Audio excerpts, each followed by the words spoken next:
Literature and Art Festival 2026, the 8th edition of the Knowledge Mahakumbh. We shall begin with a round of applause, please, to be into our elements.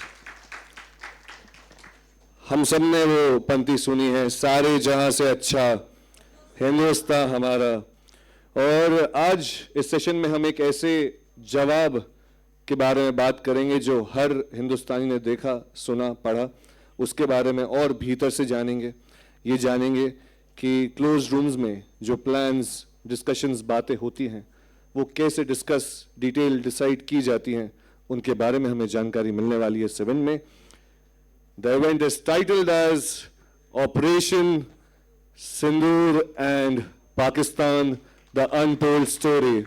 And with this applause, let me welcome on stage Ambassador Syed Akbaruddin ji, Ambassador Manjeev Singh Puri ji, and Dr. Shalini Chawla ji. They are going to be in conversation here on the dais. मैं चाहूँगा जब वो stage पे आ रहे हैं तालियां बरकरार रहे. They have been the representatives of our nation. And Dr. Shalini Chawla जी का भी मैं स्वागत करना चाहूँगा. मैं आप सभी को बता दूं, Ambassador Syed Akbaruddin ji is the founding dean of the Kautilya School of Public Policy and a former UN diplomat who played a crucial role in shaping India's foreign policy and global representation. As India's permanent representative to the United Nations and former MEA spokesperson, his articulation and diplomatic insights gave India's voice clarity and strength on global international forums. Syed ji के experiences में negotiations, crisis handling और strategy planning की depth है, जो इस conversation को एक unique weight और credibility देगी. As our second guest for the day, we have Manjeev Singh Puri ji with us. Ambassador Manjeev Singh ji is a former Indian diplomat with nearly 4 decades of rich service experience, having represented India at the United Nations, the European Union, and as ambassador to Nepal, Belgium, and Luxembourg. A globally respected expert on multilateral diplomacy, climate change, and sustainable development. He was also India's lead negotiator at major forums including the UNFCCC and Rio +20. South Asia और पाकिस्तान के context में उनका experience सिर्फ policy level नहीं बल्कि ground level insights देता है जो मीडिया नैरेटिव से काफी आगे जाता है और इस कन्वर्सेशन को एक एनालिटिकल के साथ साथ प्रैक्टिकल वेटेज भी देगा. उनके लिए भी तालियां होनी चाहिए please.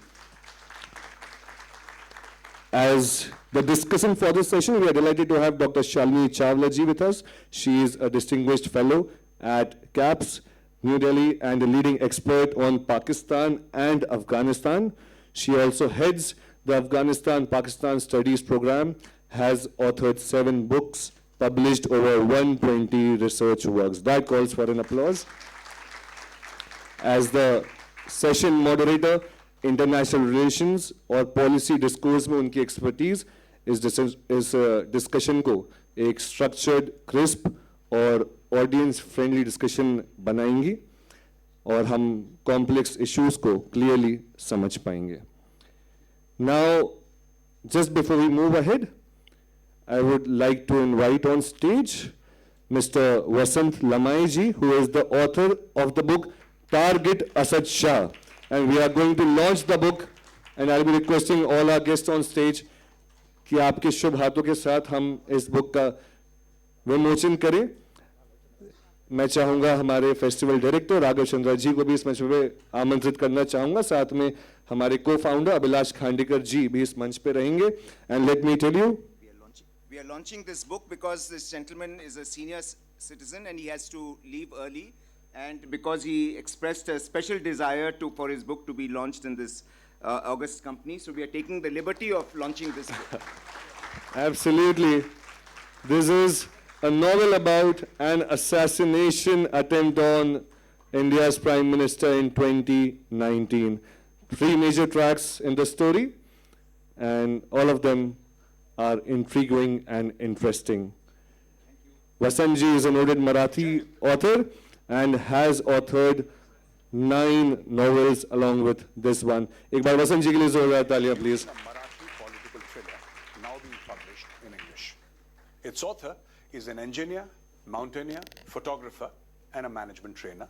Increase along the with volume, being the please. writer of 3 Marathi bestsellers, each honored with awards.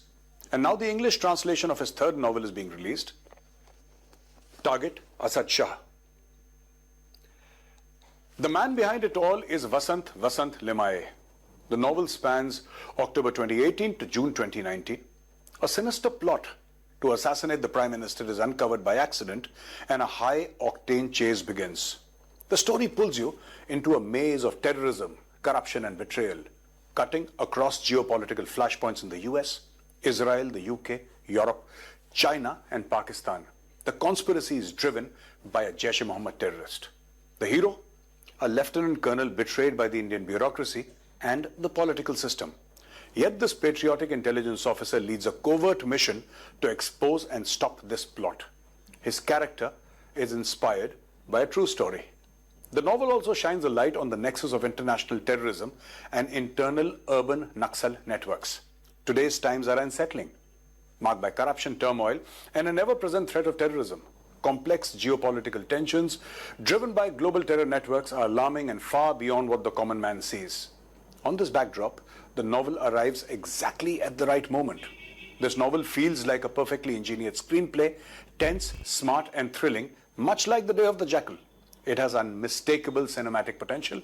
Wishing you, Mr. Vasant Limaye, great success for your first English book, and maybe, just maybe, the beginning of a blockbuster. Jai Hind. Great. So now let's move ahead and let's over to our former ambassadors and Dr. Shalini ji for the most awaited conversation. Thank you so much. Good afternoon, everybody. I begin by thanking Raghav ji and the festival for having me here. It's an absolute delight to meet all of you, and it's been an extremely pleasant experience. We are going to be talking about Operation Sindoor, some untold stories, some told stories, but yes, let's see how we kind of unfold it in the next 1 hour.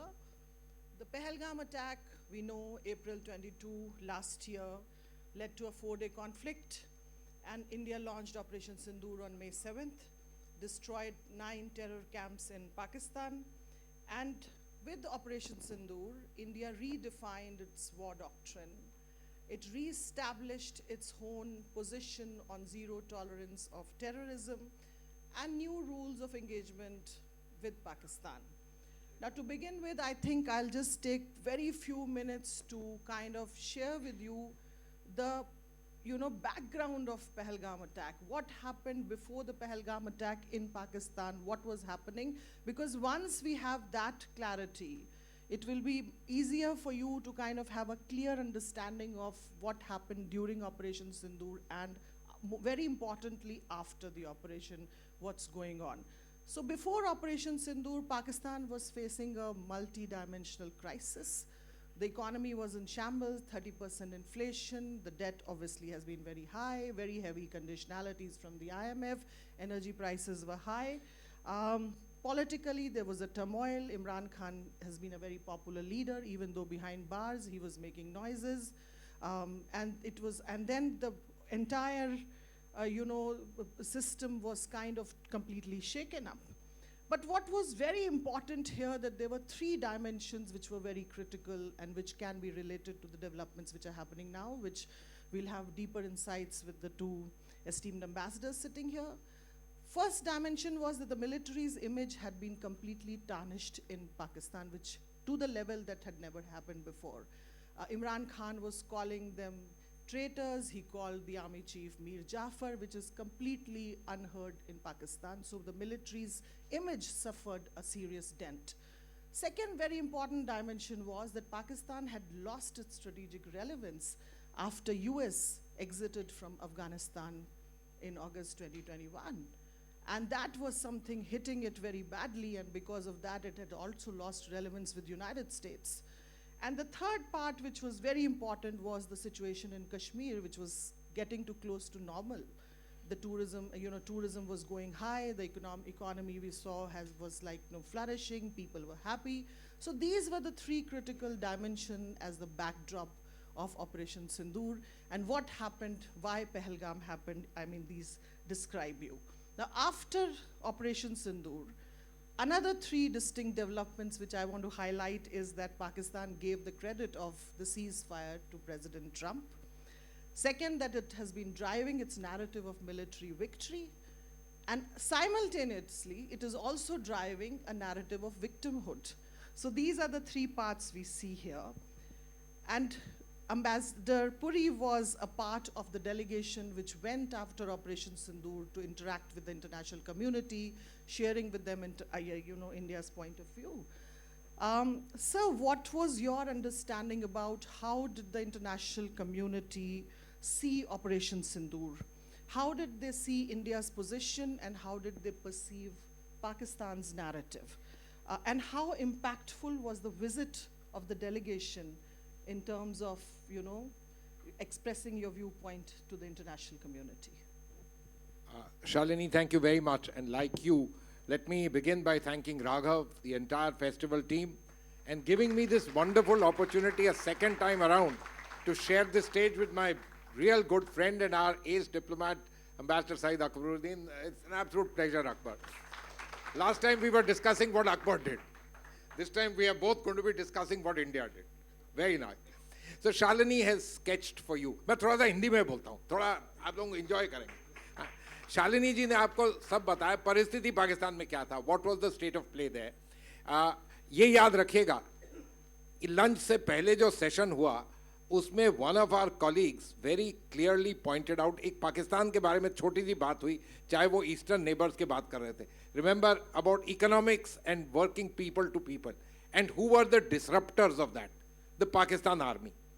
आप coup वगैरह तो बहुत countries में होते हैं, लेकिन एक ही country है जहां 80 सालों से मिलिट्री का शासन चली जा रहा है और बोलबाला ही चली जा रहा है. और ये क्यों चली जा रहा है? Because it is perhaps the only place where the military is not there because of good governance, because of doing the right thing for the people. It is there because they have identified an enemy. And so we should be very clear in our mind that for the Pakistan army, our being there and being an inimical force, an enemy, is very important. That's what keeps their generals there, that's what makes them field marshals and so on and so forth. We can go. Secondly, एक और चीज़ याद रखिएगा, हम लोग तो सारे इस partition को जानते हैं, हिंदू मुसलमान, that kind of stuff. लेकिन मानिएगा कि for the Western powers, especially Britain, इसमें और भी किस्म का साजिश था. एक किस्म का साजिश, एक तो तेल की डिप्लोमेसी. पाकिस्तान एक किस्म का कंट्री जो प्रोड्यूस किया गया, जो उनके अधीन रहेगा हमेशा, उनकी बोलबाले पे काम करेगा. और पुराने ज़माने में हम लोग सब जानते हैं, सऊदी में पाकिस्तानी आर्मी फोर्सेस तैनात हुई वगैरह वगैरह बहुत चीज़ें. So they've been a very useful peg for the Western governments, the Western powers that be. और ये सब हमको बिल्कुल समझना चाहिए कि तालिबान के जाने के बाद, अफगानिस्तान में चीज़ें नॉर्मलाइज होने के बाद, हमारी अमेरिका के साथ बेटर रिलेशनशिप बढ़ने के बावजूद, ये पर्टिकुलर स्ट्रेटेजिक लोकेशन जो उनकी है, जो वो अपने आप को ऑफर करते हैं, दे ऑफर देमसेल्व्स कि हम आपके लिए करेंगे. ये चीज़ शायद हम as the largest country in the world, the third largest, fourth largest economy, huge self respecting country, the largest democracy, हम नहीं कर सकते. एंड राइटली नहीं कर सकते because we have our own place in the world. Now in these particular circumstances, उन्होंने जो किया, it should not have been unexpected. They are the kind of people who would have done these kind of things. Did we react well? I have no doubt. We had no doubt, no choice in the matter but to undertake strong action against them, because Pahalgam में जो उन्होंने हमारे साथ किया, it sought to hurt the social fabric of India. It wasn't just a terrorist attack anywhere, but it was a terrorist attack which sought to hurt the social fabric of India, hit it exactly in the territories where things were looking nice, good, and India was progressing. We had to react, and we did react. Now you asked me the question about Operation Sindoor. Let me make a point clear. I went to a delegation that went to Russia, it went to Greece, it went to Slovenia, it went to Spain and it went to Latvia. आप मुझे पूछेंगे ये यहाँ आप लोग क्यों गए, तो मैं पहले से ही सवाल कहता हूँ, जो 54 countries हम लोगों ने visit किए, almost all of them were countries which are serving in the UN Security Council, यानी कि 2025 में या 2026 में उसमें सर्व करेंगे. उसका simple reason, Pakistan is a non-permanent member of the Security Council last year and this year. और अगर आप एक छोटे से टेबल में बैठे 15 लोगों के साथ, बहुत सारी आपको अपॉर्चुनिटीज़ मिलती हैं छोटी मोटी चीज़ें करने के लिए, वो कुछ ज़्यादा भी हो सकती हैं. और हमारे लिए these things were very important. I just leave one thought with you on Pakistan. ये delegations बहुत जगह गई, सब countries से बात की जिनके साथ हमारे ये ताल्लुकात हैं. Everywhere, what is the big point which I understood come out? All countries recognize that yes, Pakistan is the hub of terror. वो तो हो गया. Secondly, that did they cause it? In all probability, nobody is asking you. Should terror be decried? Without any doubt, everyone is strong against terror. Do you have the right to self-defense and take action? No issue on that.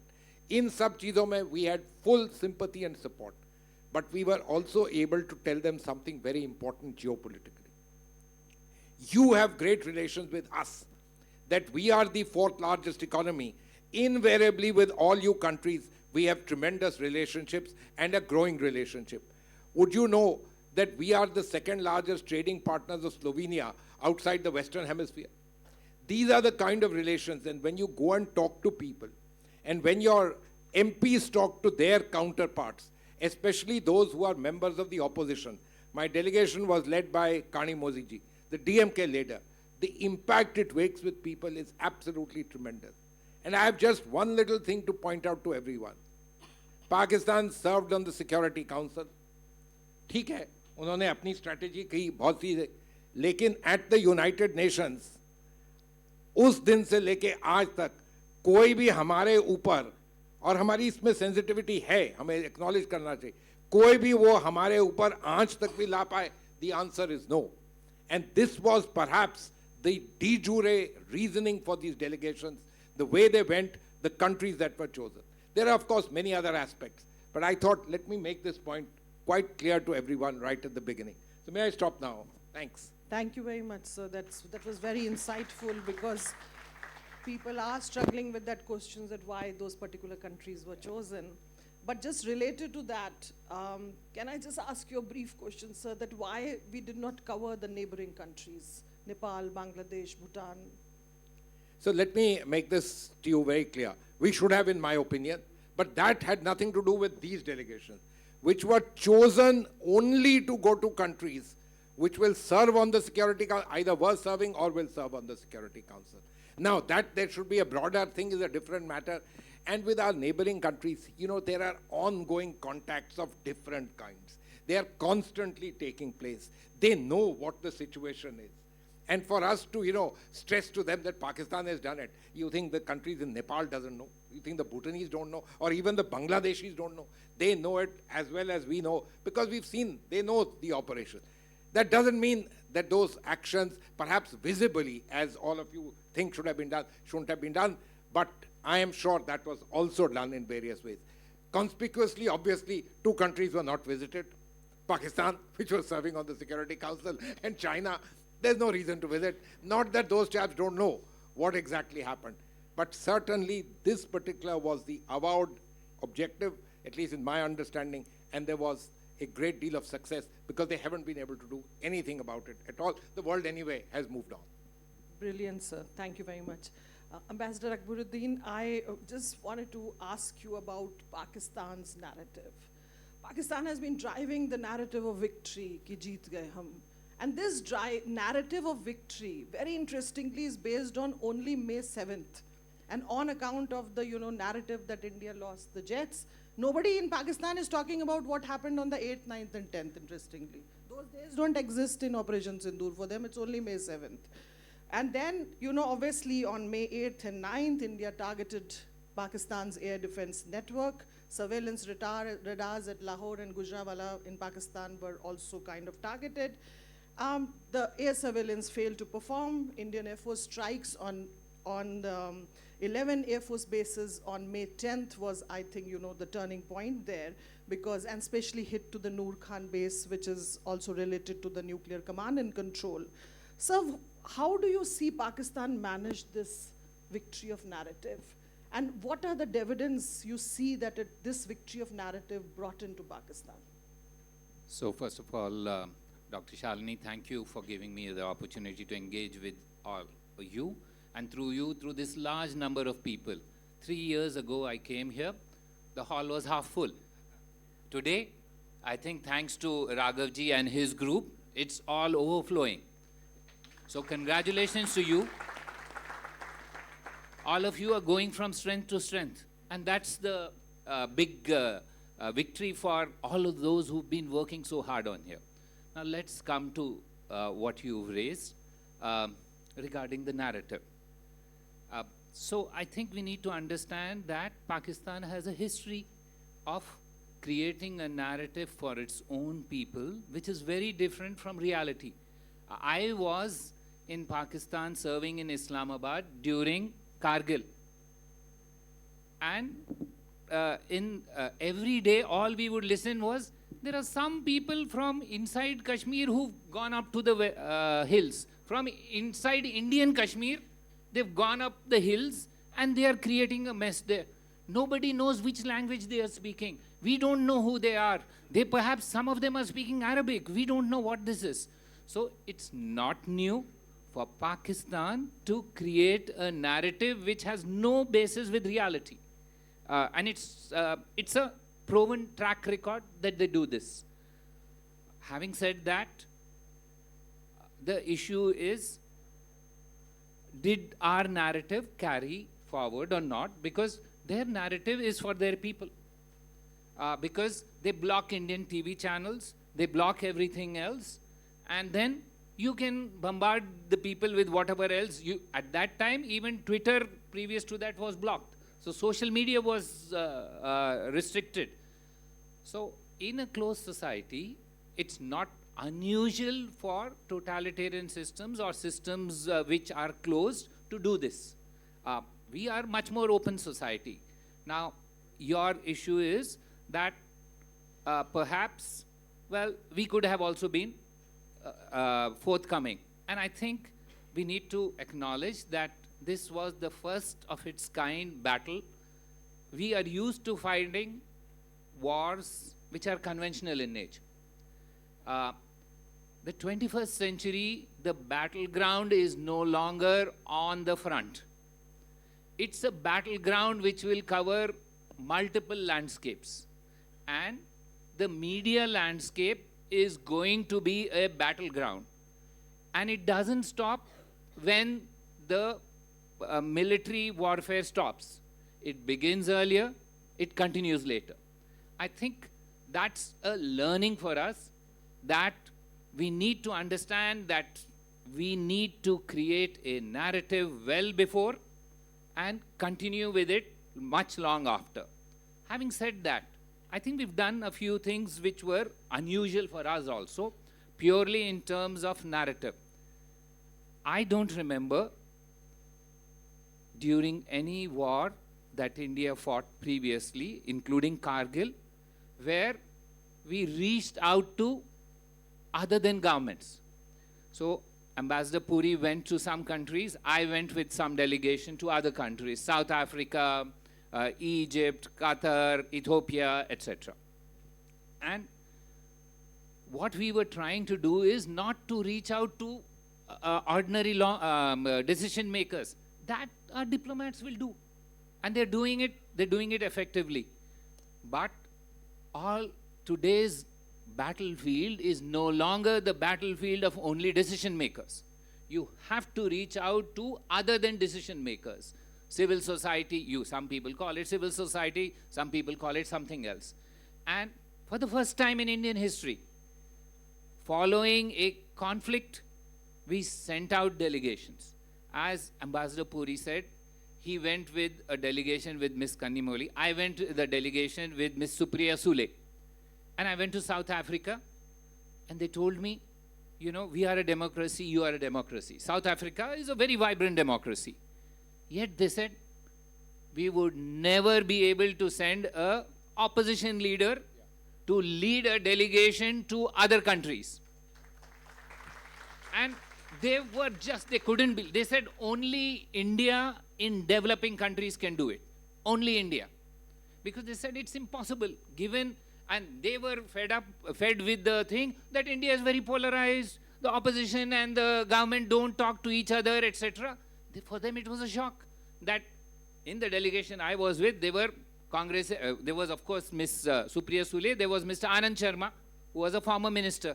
There was Mr.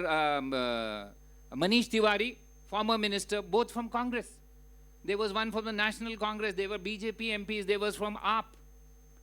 They said this reflects just, even if they don't talk anything, it just reflects the vibrancy of your democracy.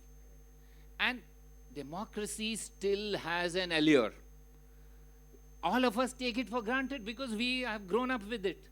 What for most of the countries in the world, India is a shining beacon of what people say is that you may have your differences, but you coalesce.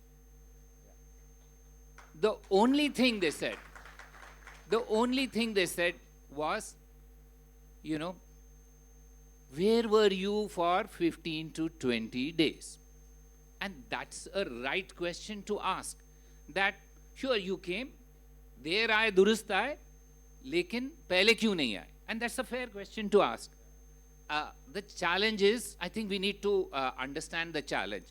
Why we are, today's media world is not only about CNN or other thing. Do you know which is the most popular social media app in the world?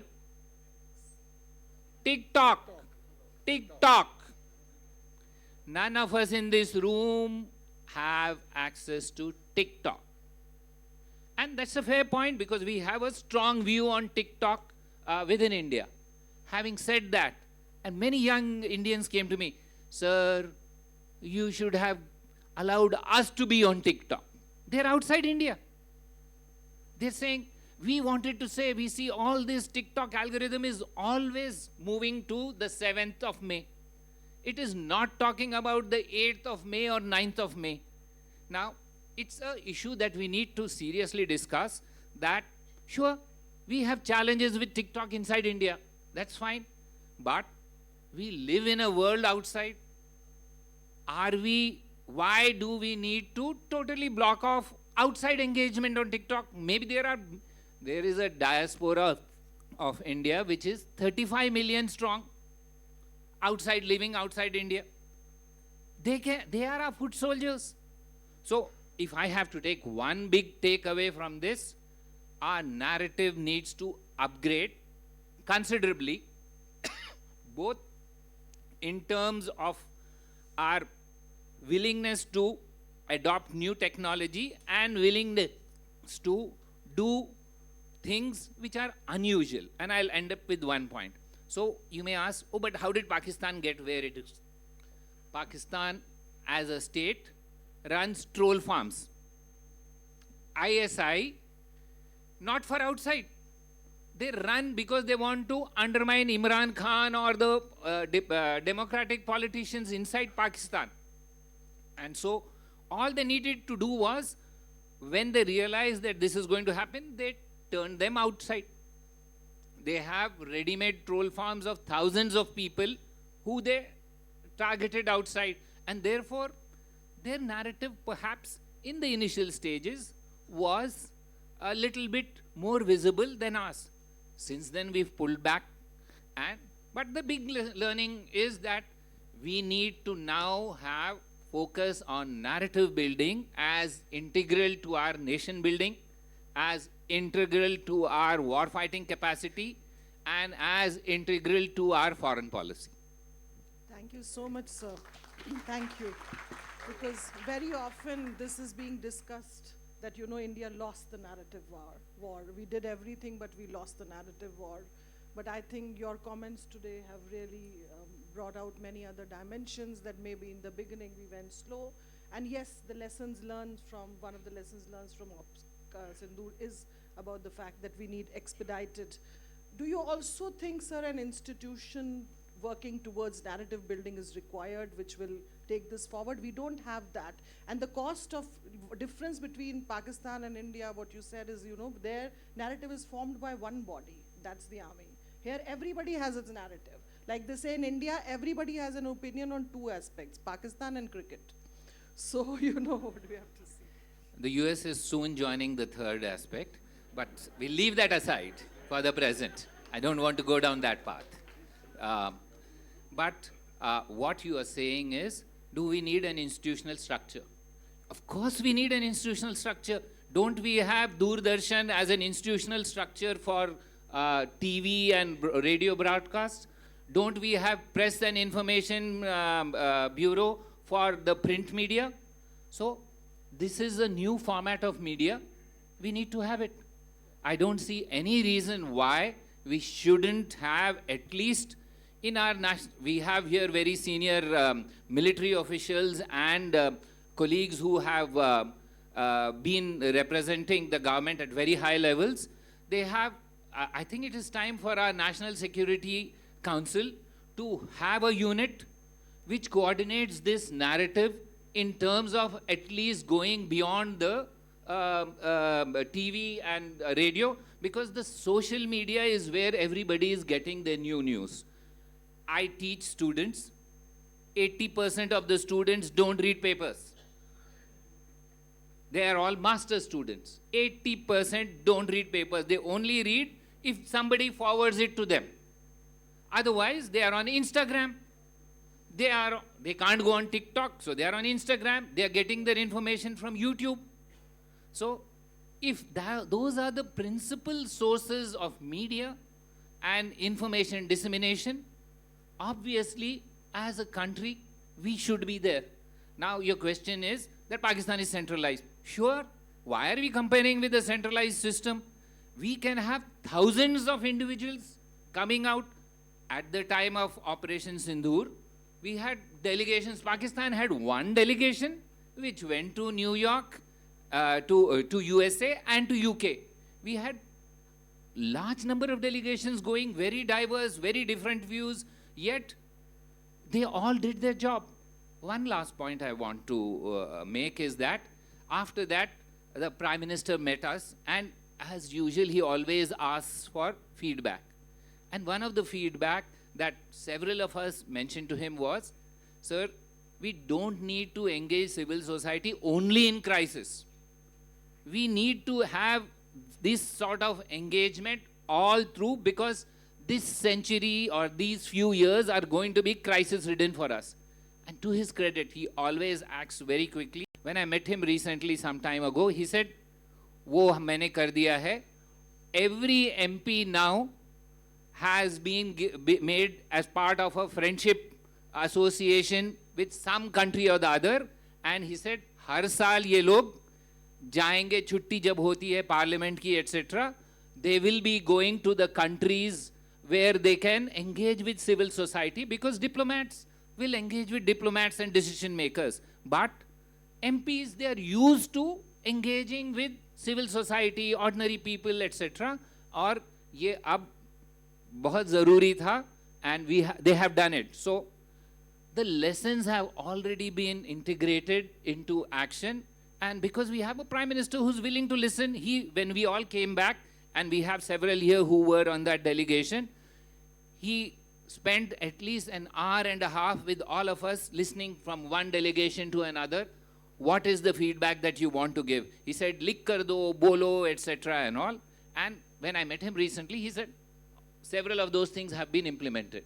So I think we need to look at how we've absorbed those lessons, and whether in the future we will not make those errors.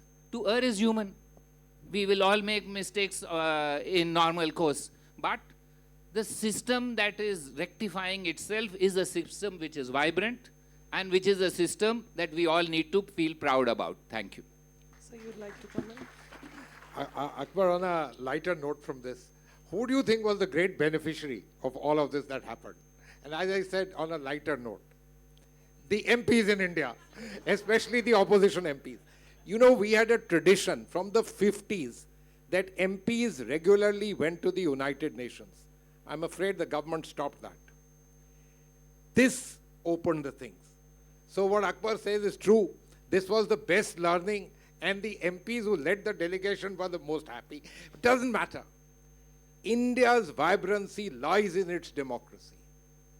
And when you reach this out to people, believe me, it resonates. And it resonates like those of us who are paid to do it cannot do it. And that's particularly important. So good. That's something truly good and leveraging what India really is the champion of, i.e. democracy, was something that we were able to get through. I want to make one more point, Akbar, on this narrative business. Look, I think we should understand. What Akbar has said is absolutely true, you know, working, even TikTok. But let's understand, Pakistan allows itself to be the handmaiden of the West. And let's understand, they are the chief creators, perpetrators, and those who run the narrative. This is a fact. We need to understand this. That can we do something about it? I don't think we need to do, because we need to become a country which will sit on the high table. So I'm afraid there are a certain elements that kind of a country which revels in wanting to be in the Godi, India cannot do, because we have to be a country which will sit in its own right on the high table. Thank you, sir. Talking about the Godi, I'll just come to you, sir, with the Godi of Trump. So Pakistan reached out to United States desperately because it realized that it cannot sustain this exchange of the conflict with India. India obviously holds a very strong position that there was no third-party mediation, and it was very clear that even the diplomatic channels were not open for the ceasefire. The DGMOs need to talk, and the DGMOs talked for the ceasefire. But after the conflict, what we have seen, that obviously Asim Munir has become Trump's favorite. He's been invited to White House for the lunch. He calls him his favorite field marshal. Now this shift in the relationship, sir, how do you see it? Will this kind of be challenging for us to pressurize Pakistan to change its behavior? Is it, how much of this US pampering is emboldening Pakistan to go ahead with what it wants to do? How do you just see this shift overall? Shalini, I think, you've said it all. Being invited to a dinner or a lunch or whatever it was. Yes, these are facts. But as I said just now before this, we are a country where I'm afraid Godi is not an alternative. We have to stand, yes, smaller equal, but an equal. We're seeking to become permanent members of the Security Council. What have they been working on? Scuttling this entire process, knowing fully well that there is inevitability to the process. And so therefore, this particular aspect of being handy-maiden, this will remain. It used to be the case in various ways following the fall of the Soviet Union, more than that, following the fall of the Taliban. For some time, that became a little problematic. But when you have leadership of this kind in the United States, it's happened.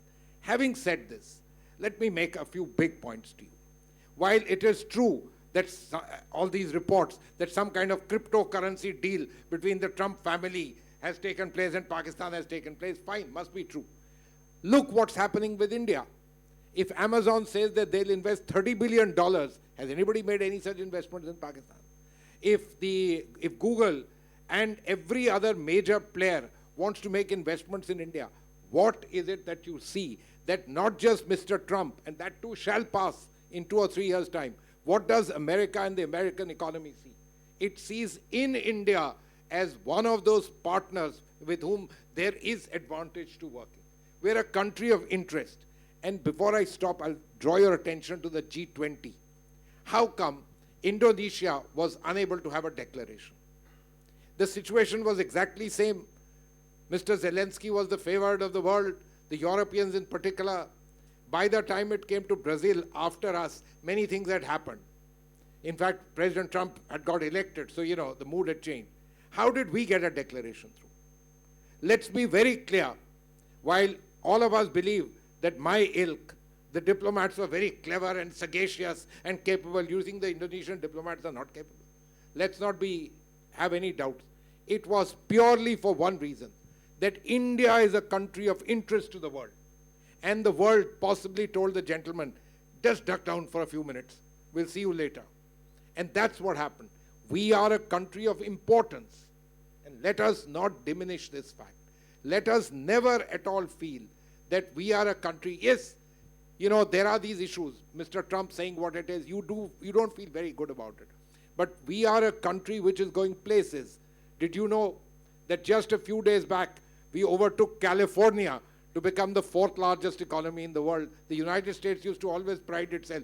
Even California is bigger than you. It ain't bigger anymore. That's the nature of the change in India.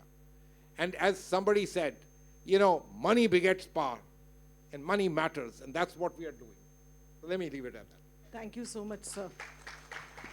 I'll just turn to you, sir, for the second most critical, or rather the first most critical important Godi for Pakistan, that's China. Since you have been there, you know the country so well, you understand them so well, sir.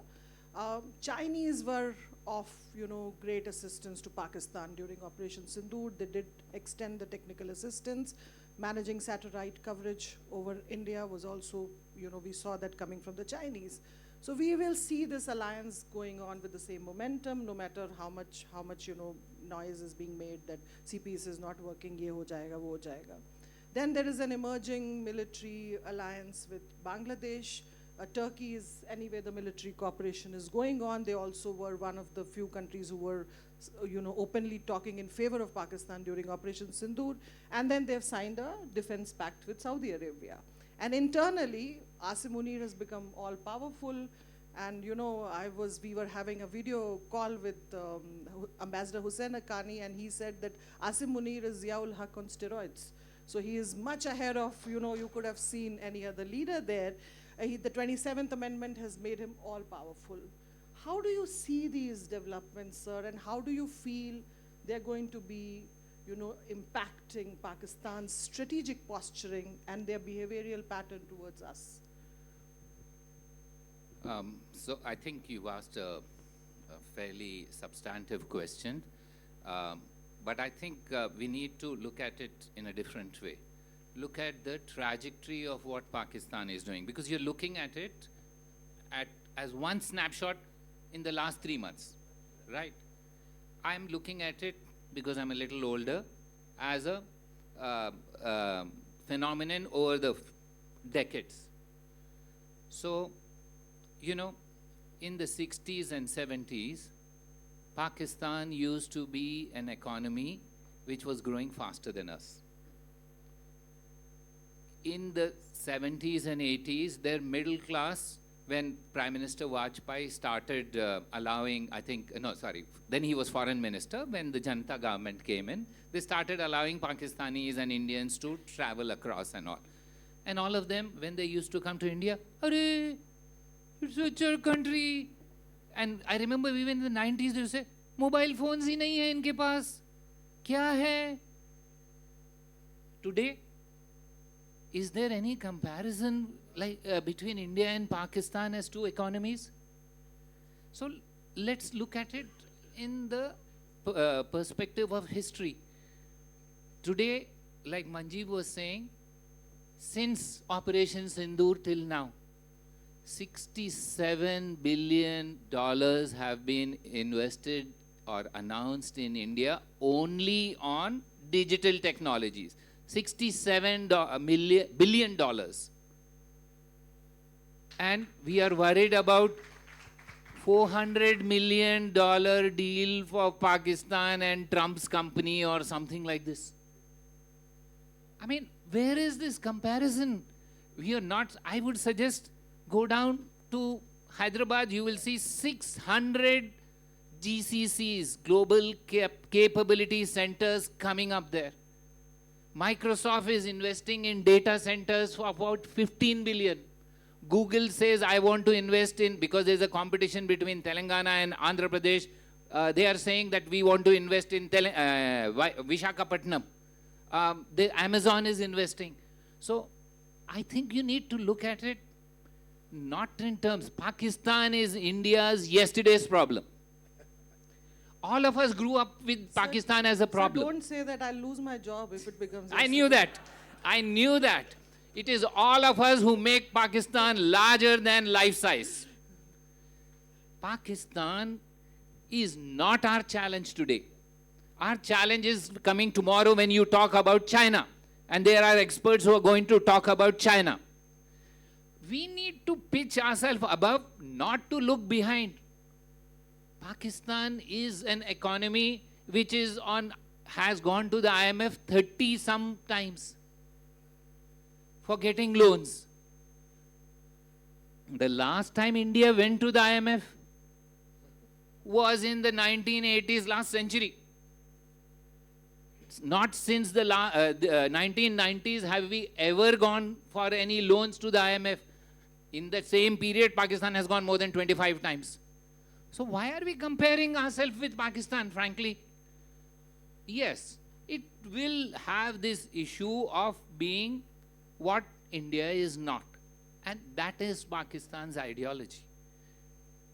We will continue to have this problem because Pakistan thinks if India succeeds, it is Pakistan's loss. Because they came up with an ideology thinking that diverse people cannot exist together. If we can prove, which we are proving day by day, that all of us, despite our diversity, are managing to live and flourish, Pakistanis question that, then why were we separate? Because they separated because they felt that diversity. So in their ideology, it is only, if India succeeds, we are finished. So they will continue to prick us. They will continue to use every tool, whether it's alliance with China, all-weather friendship, or with USA, or with Trump, etc., etc., etc. But let us look at it and say, all this, where has it left them? If you are a Pakistan scholar, if you tell me Pakistan has fared better with all these, I will accept it. But I know a little bit of Pakistan, having lived there, having worked on those issues for several times. All I see is a widening gap. And come to southern part of India, Pakistan is not an issue there. All of you are being focused on this thing because our parents and our grandparents and our great-grandparents are from there. I am from a region where has no relationship with Pakistan. Nobody is interested in Pakistan. So let's look at the future. Let's look at where we are moving towards. And let's look at China, USA. Those are the countries we should compare ourselves with. Pakistan is yesterday's problem. At the end of this thing, leave Pakistan. So Raghav sir, maybe next time we don't need a session on Pakistan. But yes, sir, I agree with the fact that there is a widening gap and that leads to immense insecurity in Pakistan and that invariably leads to these continued acts of terror. But I have a slight different point of view where I don't think we can ignore a nuclear armed country which has terrorism as a state policy against India and which has China as an ally, where it has full-fledged China's support in any conflict with us. So I mean, it's not because I'm a scholar on Pakistan, but it is because I don't think we can afford to ignore Pakistan, even though it would impact a smaller part of the country. We still continue to grow. We don't have to deviate our growth part because of that. But I think the challenges from the country do remain. But sir, you want to say something? Yeah, Shalini, well said. No, Ambassador Akbaruddin ने दो चीजें कही. एक बहुत अच्छा कहा कि they are yesterday's problem. They are yesterday's problems in terms of competition, and where he lives, wonderful. It's very far away from Pakistan. लेकिन यहाँ पर मेरे बहुत अच्छे करीबी दोस्त जौहरी साहब भी बैठे हुए, हम दोनों काठमांडू में होते थे. तो Nepalis always thought that Nepal was the most important political issue for India, for India's elections. It took an Indian journalist to come to Nepal and tell them, guys, sorry, it's not you, but it's Pakistan. I'm afraid they are an element in our elections, which is why, Akbar, no matter what you say and no matter what happens in your part of the world, where we are sitting in Bhopal Sir, in we'll have particular, to, I think we we- can't ignore that, but that's beside the point. They should be treated as yesterday's problem. Do we That have I have no time doubt. for the Q&A? I hate to interrupt. We do have time, but I believe this is the time we must include our fellow citizens yes, I so that it can be a two-way conversation. So before I open the floor to all of you, and I'm sure you're going to have a lot of interesting questions, I would like to invite Ambassador Chinoy for his, viewpoints, because he was a part of the delegation who went there to, celebrate countries. So, sir, 2 minutes.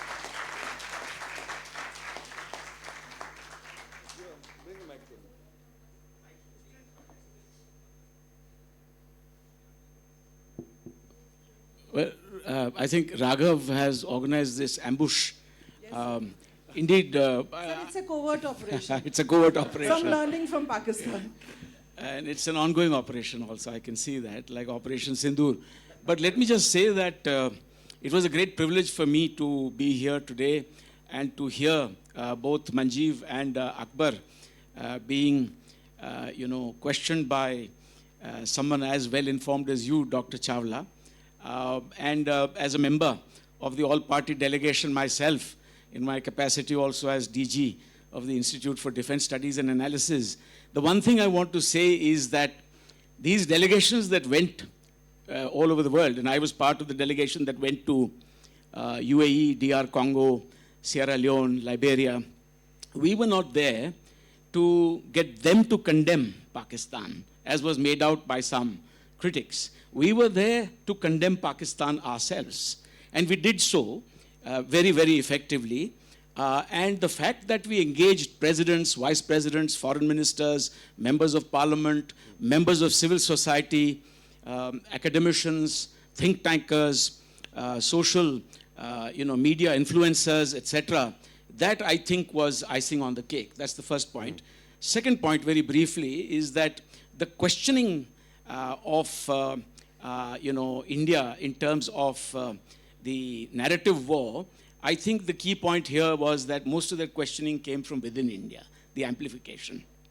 And my last point is that it's very important, as the speakers have said, to make use of social media. But here I think we need to take a page out of the Chinese book, for they don't permit Facebook, they don't permit X, etc.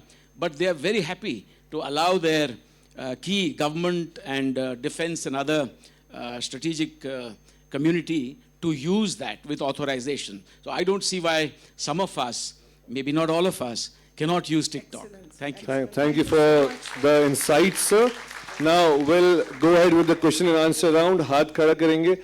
Since we have ambassadors, we have people from the army background as well. Let's learn something from them. Thoda discipline rakhenge. I'll try to cover people from all the sections of the hall.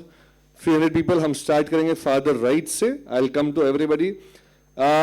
Mic पहुंचने में देरी होगी तो आप जहां खड़े हैं थोड़ी आवाज तेज करके आप सवाल पूछ सकते हैं. The one in the black shirt please, सबसे पहले जल्दी से. अच्छा, कोई स्टेटमेंट्स नहीं, कोई आर्ग्यूमेंट्स नहीं, only crisp questions followed by answers quickly please. Okay, so my question is, the speaker talks about an institution to be formed for Indian narrative. So don't you think that would create a sense of biasness in the global power, just like Al Jazeera is for Qatar? Okay, great. Yes. What's your name? सब लोग अपना नाम बता दीजिएगा. Yes. And please stand up. when you My ask the name is Chiranjeevi Kumar Yadav. I'm a student of political science and economics. Okay, yes. So, do you all know that BBC is also biased? Why are you taking only Al Jazeera? or CNN? They're all biased. So the world is full of biases. Welcome to the world, young man. It is full of biases. Doesn't stop us from putting our viewpoint. It's for people to decide. Our challenge is that our viewpoint should not be missed out during crisis. That's all. And it's not that it will change everything, but it should be available there for others to take it if it's good and amplify it. So, like Ambassador Chinoy said, I'm looking at it from an external crisis point of view. We, of course, have challenges inside India and we don't want TikTok. I have no issues with it. I didn't say that we want it. But outside, like Ambassador Chinoy said, we must have platforms.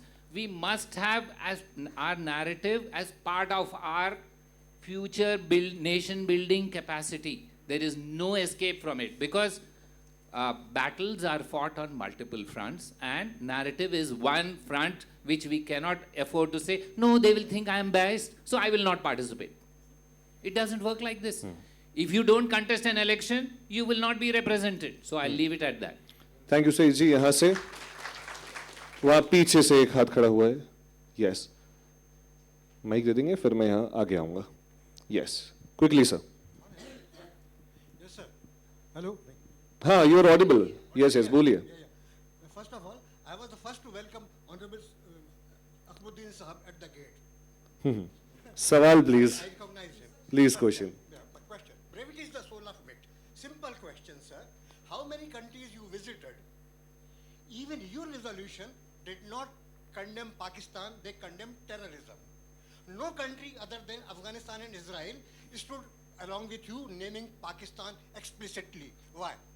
Yeah, so Thank I'll you. answer very quickly. First Yes. of all, we need to look at it in a different way. Can you tell me the last time India fought a war with Pakistan was 1971, a full-fledged war, right? Right? Was there a Security Council discussion on that? You remember Bhutto walked out and he threw the papers, blah, blah, blah, blah. Can you tell me, was there one element against India in any discussion in the Security Council? There was not even a formal discussion. You have forgotten that despite not being a member of the Security Council, we were able to stop any discussion on Operation Sindoor, etc. Look at what is happening now. Just the other day, US went into Venezuela. It's a great victory militarily for US. Wasn't there a discussion yet? You've forgotten that diplomacy works at multiple levels. There was never been a discussion on India and Pakistan since 1971 in the UN Security Council. That doesn't happen just like that. So be cognizant that diplomacy sometimes works quietly. It doesn't have to show this. We didn't go there. Ambassador Chinoy said we didn't go there to ask for their condemnation. We went there to tell them what? Warn them about the future. Should this happen again, be ready for the consequences. Do not then tell us we were not warned. Because what we said was Operation Sindoor is still operable. If there is a terror attack further on India, we will respond like that. Now everybody is sensitized. We hope that that message has gone there. So it's not about condemnation. Again, you're looking at one time, one thing. I'm giving you 25, 30, 40 years of exposure. I'm giving you, now wait and watch whether we respond in a similar manner in the future or not. That's the success. Not whether somebody said, we are not there. We are not a country which is asking for condemnation or anything. We can stand by ourselves. We will defend our country by ourselves. And we will succeed by ourselves. We don't need any godis from anyone. Thank you so much. To my far left, please be specific. सवाल आपका Yes, sure. Akbaruddin जी से है या मंजीव जी से? Great session, Ambassador Akbaruddin. I'm here on your left. Pranjal Sharma and Ambassador Puri. So what is the secret charm that Pakistan has that it is able to be in a relationship, deep relationship with China and United States at the same time? And you know, this bigamous relationship is very interesting because both the other partners are fighting with each other. So how long do you think this relationship with China and US are in effectively bed in Pakistan? How long will this last? When do you think these contradictions will blow To up? Manjeev ji or Both. I will request both the ambassadors to speak on this. responses, please. Thank you. Shalini is the scholar, she wants to answer the question. No, I will just add a point here because, you know, this has been the most diplomatically successful part of Pakistan state because you see both of these actors engage with Pakistan with very distinct objective. US has its own counter-terror objectives. It wants the relevance of Pakistan, the strategic relevance. Whenever it wants that opportunity there. And you saw how it used Pakistan in case of Zawahiri, and they also handed over Sharifullah. So it maintains that kind of equilibrium there. And with Chinese, obviously, the whole alliance is against India. And both of them don't interfere in each other. So, and it will last. Still Pakistan stays, till the time Pakistan has that geographic location. US interest will last because of the other aspects of counter-terror. And Chinese, because its own hostility with India will stay, this will stay. So you want Let's ask another question. Gentleman there, piche, right, the white jacket. Yes. Jaldi se, please. Yes. Sir, my question is, it is always said that we have a job half done. Why didn't we continue to 11th, 12th and 13th? Because we had more to achieve. Why didn't we go there? Was it a diplomatic reason or was it for something else? Thank you. So, yeah, I think that's a question that's been asked many times. It's best for those who are in power to respond to that, but my understanding I'll give you. So what was our objective? Our objective was not to conquer Pakistan. Our objective was pretty clearly mentioned, that we will attack those sites from where those terrorists have come. We've completed that. We also had further demonstration effects on other things. Now you can continue to do this, but we've shown what our objective was. It was a limited thing. It's done. So I think that was the time to close the issue. We are not there to fight on a long-term basis. It was a targeted attack. It met its goals and it ended. One last thing about that question, I want to answer that. So this is the age of promiscuity. And those who are promiscuous are reaping the benefits. But we all know in life, promiscuity has its end. Just wait and watch. You will see what will happen. Let's give it a few times. Again, let's not look at immediate things in a snapshot. Promiscuity never helps in the long run. Let's wait and can watch. I just add one little thing? Ji, Manjeev ji. Without going into this very long word. I'm not sure the United States and China are in that antagonistic relationship that many of us think here is the case. Certainly not today, and certainly not in 1971 when Pakistan facilitated the rapprochement. I think we in India also need to start listening a little less, at least in the community of the thinkers and those who think about these matters, to the bullhorn that we bloat at ourselves. In democracies, your bullhorn is very important. And I won't give India's example, I'll give you Donald Trump, the American example. What you say to your own people, the MAGA, is your own thing. But if the community of those who are thinkers and who do take policy decisions start believing that bullhorn, I know they have to tackle the implications of what the bullhorn does. Then, you start having several sets of issues, including this business of self-doubt, etc. Have none of all of this. Some of these things have to be done. This is the nature of democracies and electoral democracy. Thank you. Samne, please. Hello, sir. I want to ask to all ambassadors, including you, Sir Ambassador Chinoy, were there any questions from their end to you? Because we know our narrative, but we haven't heard if there were any questions from the other end. Madam, the nature of diplomacy is when you give, you ask, you also give. Diplomacy is about give and take. There is no question of only take, take, take. This is only in chess, take, take, take, we win. So always there are these give and take. Now, I'll tell you one area where some of those asked questions, because I went to the some of these Arab states. So they have an issue saying, sir, you're all fine, we agree with you on many of these things, etc., etc. But we are noticing that, India is not very supportive of the Palestinian cause. Now, this is the question many of you may have also raised, that when you are taking from them this thing, they are also saying, give me something. But it's also partly because they don't understand. So they said, we are thinking that for the last 10 years, India's approach to the Arab world has changed. And I said, yeah, it has changed. Let me give you some examples. The first time a Prime Minister of India went to Palestine was in the last 10 years.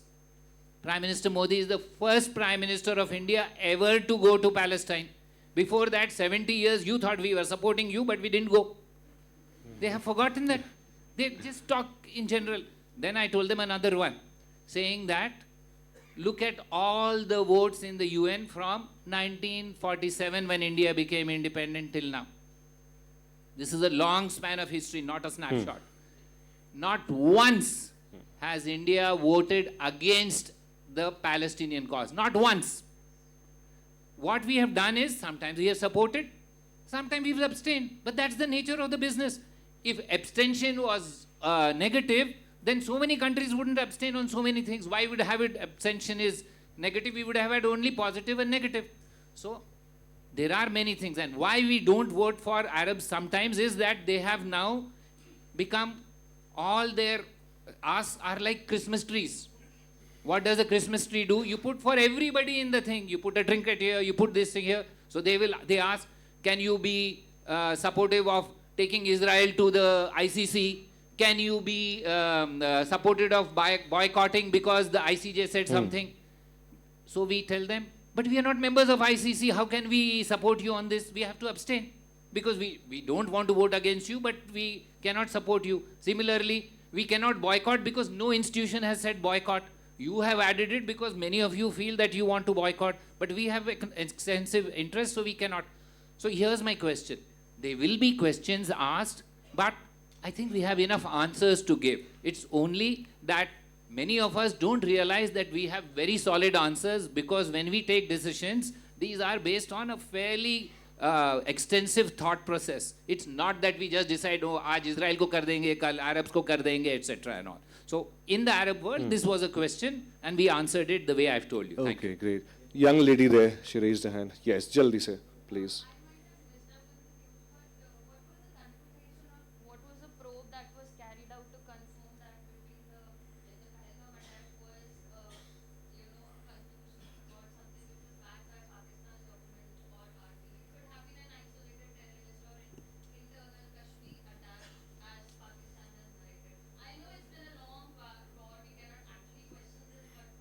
Okay. Yes. I'll say something to you. You know, let me make a very simple point to you. In my understanding, whatever I have read, the forensics, the investigations, all of them point to a direct Pakistani hand. But having said this, not a single country in the world, not a single person in the world doubted that they were either directly or indirectly behind it. It's not going to be an autonomous case. People just don't get up and do things such as this. There has to be a trigger, and I'm afraid whichever way you look at it, and young lady, you need to be extraordinarily genial towards them to think that the fellows didn't do it. They certainly, if nothing else, they dreamt of it. That's the nature of that country, that's the nature of that society, and more than that, that was important to do because it hurt India's social fabric, and it helped bring about, in the end, I don't know if they could have sketched it all that way, to ensure that the army remained the boss of Pakistan. Okay, I hate to say this, but the last give question. one Sure, ma'am. minute here, because I think this is very important to clear. Please. You are a student, right? So when the Pahalgam attack happened, the TRF, the Resistance Front, which is the proxy of Lashkar-e-Taiba, claimed the attack. And then there was this whole issue from India. We took the non-kinetic action. We took an action on Indus Water Treaty. We made those announcements, and then it retrieved it back. There are many other examples with how China helped the imagery. Multiple trails have been there. Everything is not maybe disclosed here. But then, which is the one country which has really benefited with this attack, tell me? It's Pakistan. It benefited, right? And the second country which really benefited was China, because this operation became a theater of the Chinese equipment. It was the testing point from them. So there have been multiple, issues which we don't have the time to discuss that. But yes, it was Pakistan. Great. Last question from the lady at the back, please. Namaskar. It was truly an enlightening discussion. Wonderful to hear you both. Question, what please. I'm keen to know is, how keen were really European nations? Were they understanding our part? Because given our stand on Ukraine, isn't that kindly like diluted our moral ground? Thank you very much. Excellent question. I must tell you that not many raise that particular subject. First, Europeans know terrorism and they stand squarely against it. Secondly, Europeans know that the Pakistanis are behind most terrorist acts.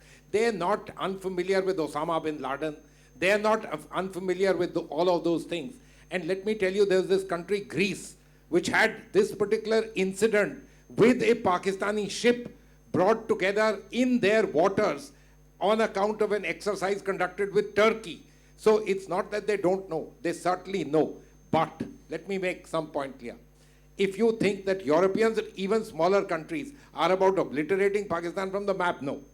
It's a country with 120, 130 million people. It's an economy of interest. It's got its own place in the world. I'm afraid it's in our neighborhood. It's a prickly one.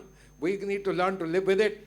But, not only is our skin becoming thicker and bigger and huger, we're becoming so much that hopefully we can make it truly, as Akbar says, the problem, not just the problem, the thought of yesterday. Thank you so much, gentlemen. I hate to say this, but we have to wrap up the question and answer round. मुझे उम्मीद है कि Akbaruddin ji and Manjeev ji and Shalini ji हमारे साथ आज शाम तक बने रहेंगे, क्योंकि अगर आप यहाँ भारत भवन में नहीं रहेंगे तो ये सब मुझसे बहुत नाराज़ हो जाएंगे. वो यहाँ पे रहेंगे तो आप बाहर ज़रूर उनसे बातचीत कर सकते हैं, रूबरू हो सकते हैं, मिल सकते हैं, अपने सवाल पूछ सकते हैं. For now I would like to invite on stage Mr. Raghav Chandraji, the director of the Bhopal Literature and Art Festival, to felicitate our ambassadors and our moderator. It was indeed the untold story of Operation Sindoor. Thank you so much, Manjeev Singh Puri ji, for your energetic cuts, and to Akbaruddin ji for your calm confidence, and to Shalini ji for your charming questions and such well-researched discussion and questions. Zordar Talia. The memento that you see, it's created by Padma Shri Durga Bai Vyamji. It is titled as Little Gurliya.